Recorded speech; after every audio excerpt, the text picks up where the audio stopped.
তামাটে মুখমণ্ডলে ময়লাটে দাড়ি, এলোমেলো চুল, জিহ্বায় লেগে রয়েছে তাজা রক্তের ছাপ। চোখ থেকে বের হচ্ছে বুনো উল্লাস, যেন জঙ্গলি রূপে হাজির হয়েছেন অভিনেতা। এভাবেই জঙ্গলি সিনেমার মোশন পোস্টারে দেখা গিয়েছে সিয়াম আহমেদকে। সিনেমার নাম আগেই জানা ছিল, সে কারণে হয়তো অনেকেই অনুমান করে নিয়েছেন ছবিটি তারই। না হলে জঙ্গলি লুকের সিয়ামকে চেনা মুশকিলে ছিল বটে।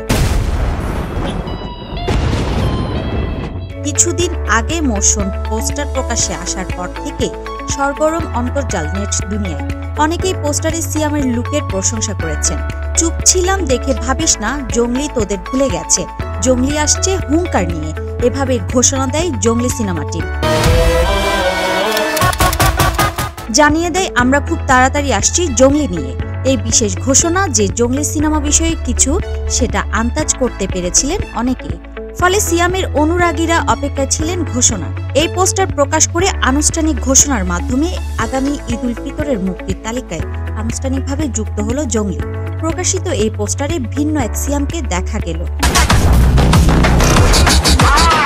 এই চরিত্রের জন্য নিজেকে বেশ খাটকর পুড়িয়ে তৈরি করেছেন সিয়াম। সেটা নিজেই জানিয়েছিলেন এভাবে, অভিনেতাদের জীবনে মাঝে মাঝে এমন চরিত্র আসে যার কারণে সে নিজের সর্বত্র দিয়ে দিতে রাজি হয়ে যায়।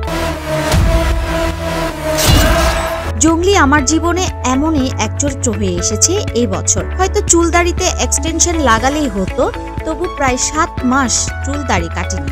1 বছর চরিত্রটাকে আগলে ধরে রেখেছি, কারণ চরিত্রটাকে যাপন করতে চেয়েছি, দর্শকদের নতুন কিছু উপহার দিতে চেয়েছি। আমি চেষ্টা করেছি, বাকিটা দর্শকের হাতে। অনেকেই ফেসবুকে মন্তব্যের ঘরে মোশন পোস্টার ও সিয়ামের লুকের প্রশংসা করেছেন। অনেকে আবার এখনই ছবির সিকুয়েলের দাবি জানিয়েছেন।